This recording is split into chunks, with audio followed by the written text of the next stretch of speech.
what I would say first is, no matter what, when you're playing the blues, if you ever get lost, you just got your trusty old minor pentatonic scale.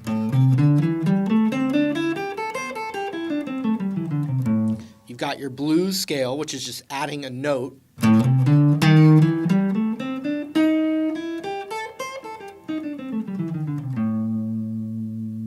Your, extension.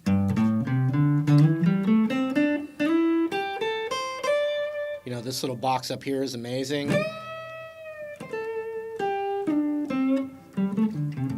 Right? So you can play those concepts, and I would suggest you get really comfortable with those before you're worrying about playing over the changes, okay?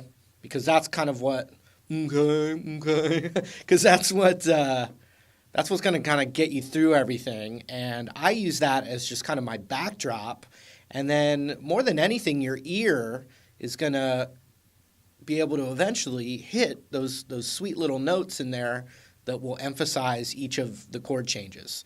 So technique one, as far as playing over the three blues chords, one technique would be using some A major pentatonic licks over the one chord. So the A major pentatonic would be right here,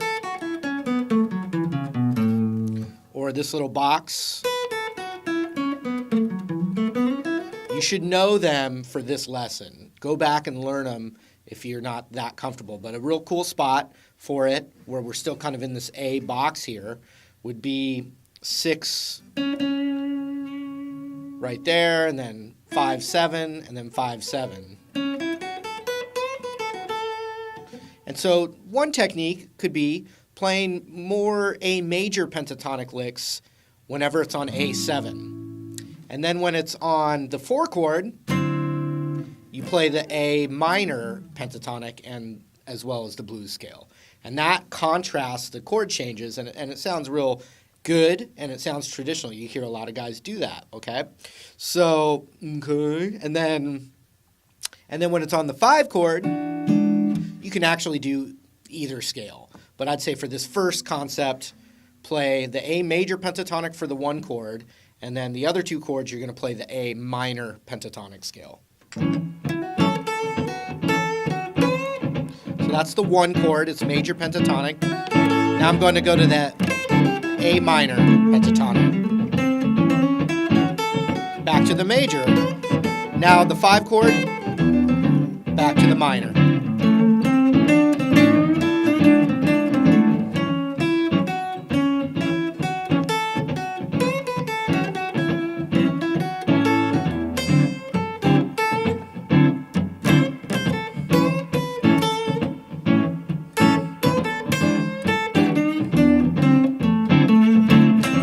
Just over that A, I'm playing the major pentatonic.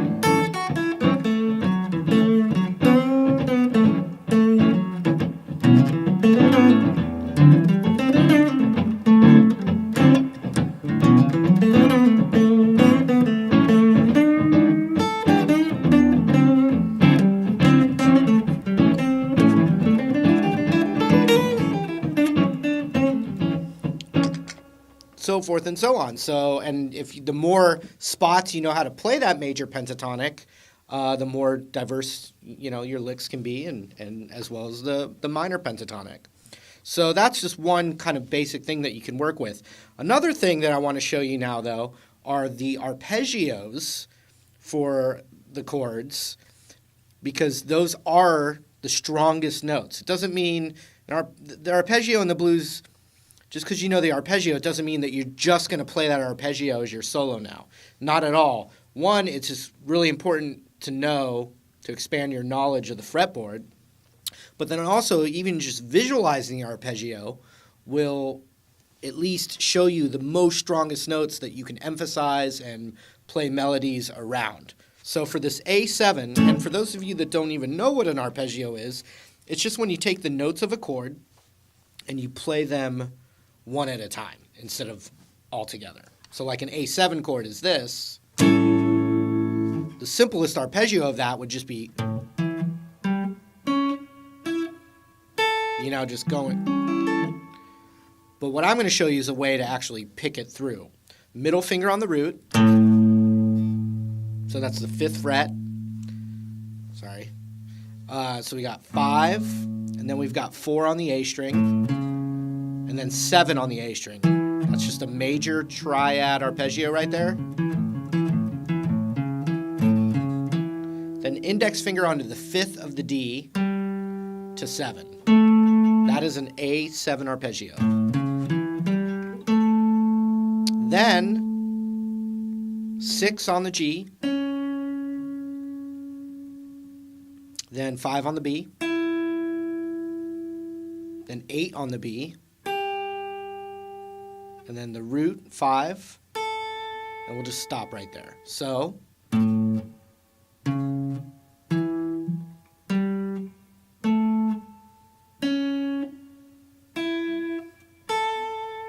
those are all the only notes being in this chord.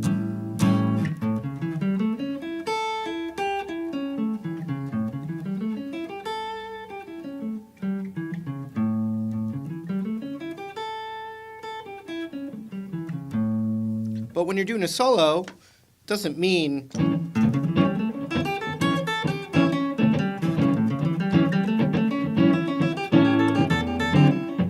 it doesn't mean that, but knowing it is half the battle. No, but so that's the arpeggio, right? Let's just take a little piece of it. The 5 and the 7. And then let's take the 6 of the G. But now let's add a blues flavor by hammering up to that 6 of the G from the 5. We're just...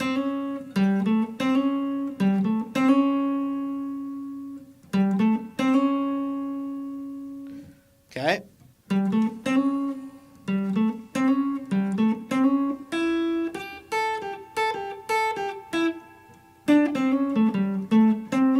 I can add that note, which is from the pentatonic.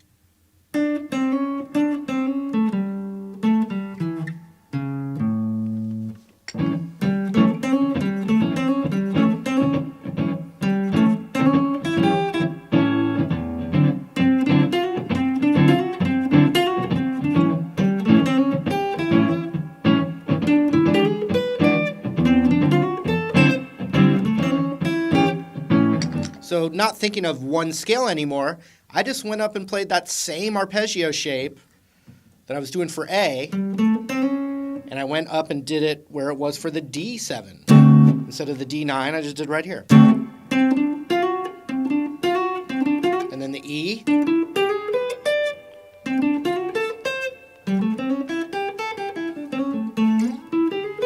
See that? But you can actually stay in one spot and learn those arpeggios. And then what you can do is just, pop in some of those arpeggio notes, not necessarily play the whole arpeggio through when you're soloing, but hit some of those notes, and it takes a little practice. Hey, what a shock. Let's put a little time into it to make it all work, but you got this 7 arpeggio here. And if you want to get super bonus points, we can go all the way up to the 9th of the high E. That's the next note.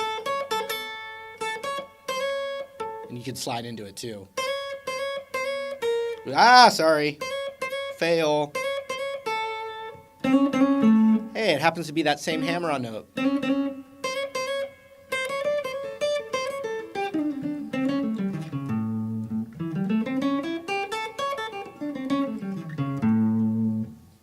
So that E-rooted 7-chord arpeggio.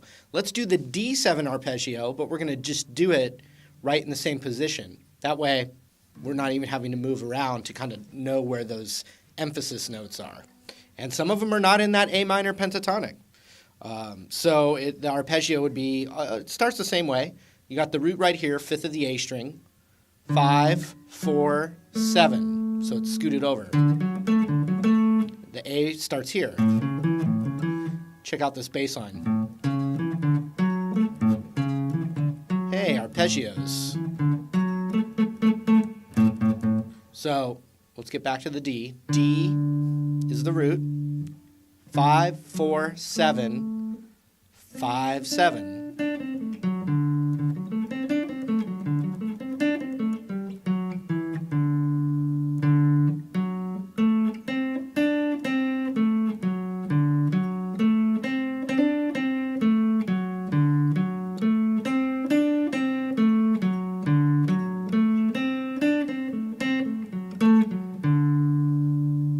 Let's keep going. It's going to be only one note on the B string, and it's the 7th. So it's a little weird, but you have to go.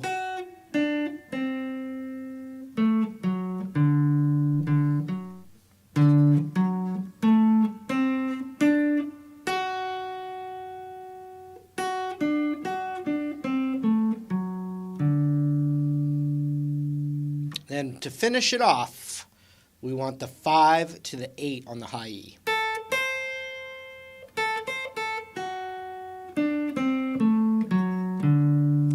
And sometimes what I like to do when I'm kind of visualizing that arpeggio, I like to cover all three. So if it's over the D chord, I would cover all three and then hammer on. It's not really an arpeggio anymore, it's more of a chord, but I see that arpeggio there. And I hammer the 7th fret of the B as I'm covering the 5th fret of the G, B, and high E.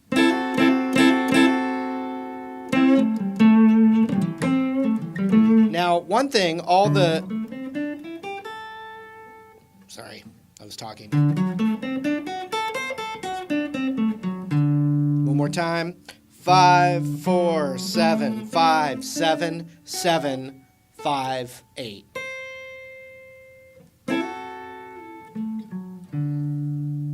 Lots of notes from the minor pentatonic are in there, but not necessarily all of them. So the E arpeggio for the 5 chord, we're just going to take that same one we learned here and just scoot it up a whole step.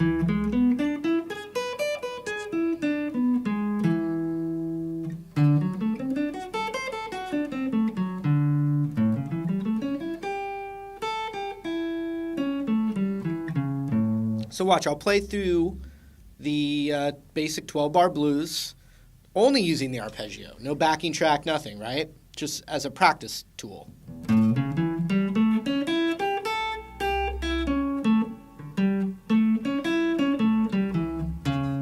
Now the 4 chord. 1 chord. Oh, see, I'm transitioning, not necessarily on that low E. I'm seeing it. Okay, now the 5 chord. I didn't get to finish it because I could hear that the chord was going to change before I could play through the whole arpeggio. Okay, now I'm going to just do it again, but I'm not going to talk out loud. I'm just going to play through the arpeggios, but not necessarily start on the low root. Okay, but I'm only going to be playing notes of those 3 arpeggios.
Yeah. So those are some tips. You're going to have to dig a little deeper down the rabbit's hole. But I think it's worth it, especially if you just take it one little piece at a time.